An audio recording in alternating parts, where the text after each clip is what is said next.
spokesperson, Atty Trixie Cruz-Angeles, on the spot.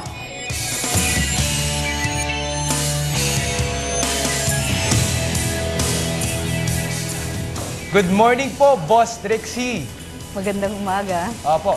Ngayon po, nagse-celebrate na kayo ng 40 years po yung IBP. Baka pwede niyo pong bigyan ng background naman po yung mga manonood natin tungkol sa Integrated Bar of the Philippines. Well, ang Integrated Bar ang pinakamalaking organisasyon ng mga abogado dito sa Pilipinas. It is not a voluntary organization. Required po lahat ng abogado na maging miyembro ng Integrated Bar. So we're an organization, we take care of the needs of fellow lawyers.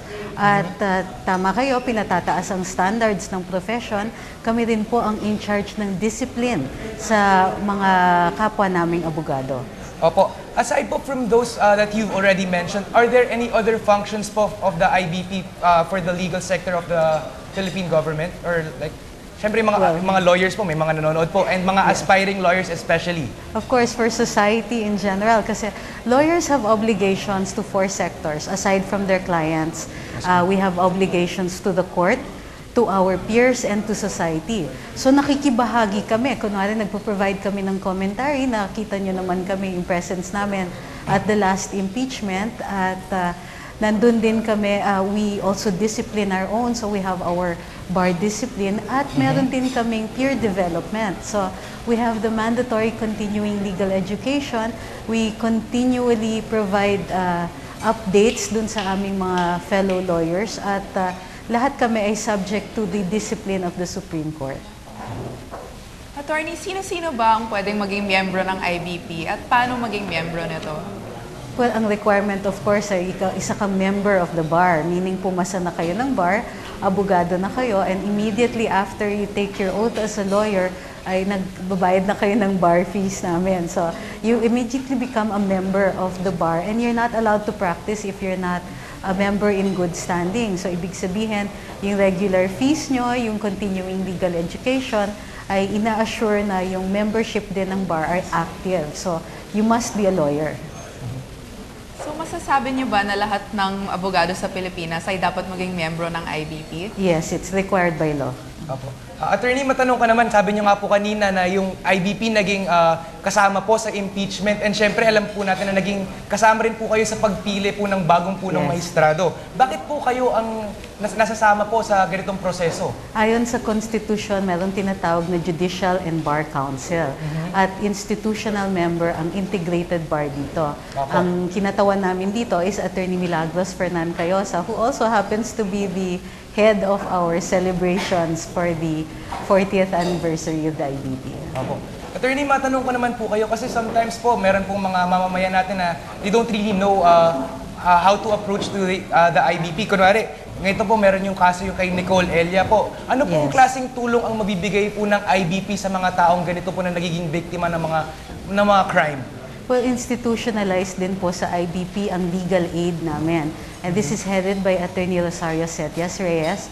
So, kung merong mga nangangailangan dyan ng advice or ng representation, maaari po kayong tumawag dun sa national office or dun sa regional office or branches ng IBP.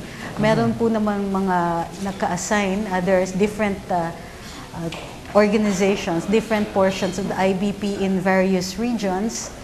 So, pwede naman silang makibahagi doon, pwede silang mag-contact dun sa mga abogado namin doon. So, the legal aid program is institutionalized, libre po ito, at maaari po kayong mag-avail nito as long as you contact the appropriate persons. Attorney, ano po naman yung magiging programa nyo ngayong 40th anniversary nyo? Ito masaya to. We'll be having several days of celebration. No?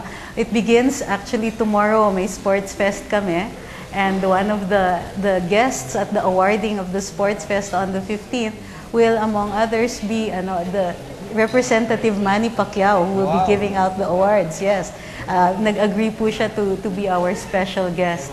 And then during the convention proper, we have very distinguished guests. It's led by the Supreme Court Chief Justice, Maria Lourdes Sereno.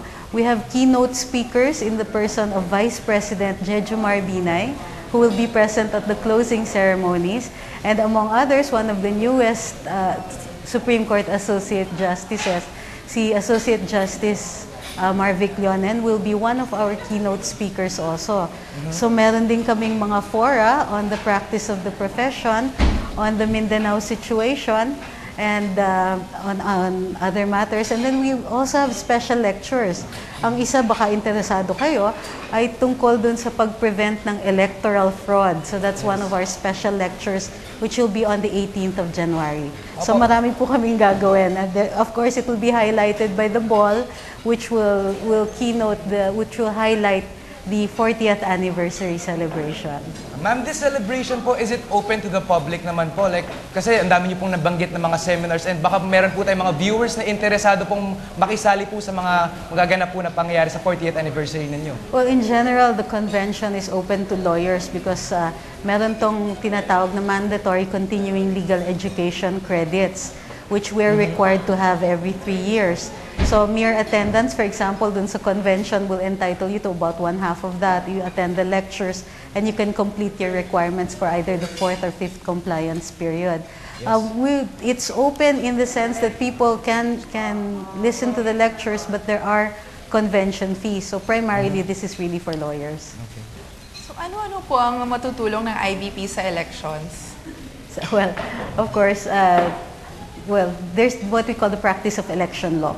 So merong mga very specialized na lawyers whose specialty is, among other things, election law. And ang mga dating mga legal luminaries dito are the current COMELEC chairman, ang current Secretary of Justice. These are all election lawyers. So in general, lawyers can assist candidates at kami din ang nagpo-provide sometimes ng information if it is necessary.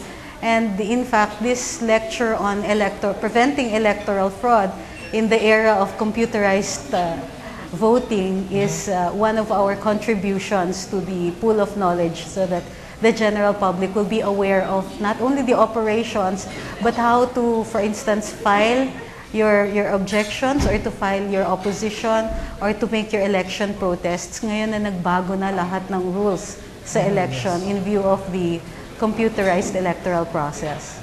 Okay, ma'am, last na lang po, baka meron po kayong message sa mga manonood po natin. Well, the theme of the IBP's National Convention and 40th anniversary is, among other things, observing the rule of law. But the theme is courtesy of our first IBP president. No master but law, no guide but conscience, no aim but justice. Well, we hope to see you at the 40th anniversary of the Integrated Bar. Thank you po, Atty Trixie Cruz-Angeles, and congratulations po on your 40th anniversary again. Thank you. Good morning, boss. Morning din po. Dito sa Good Morning Boss, ang buong Pilipinas ang bida.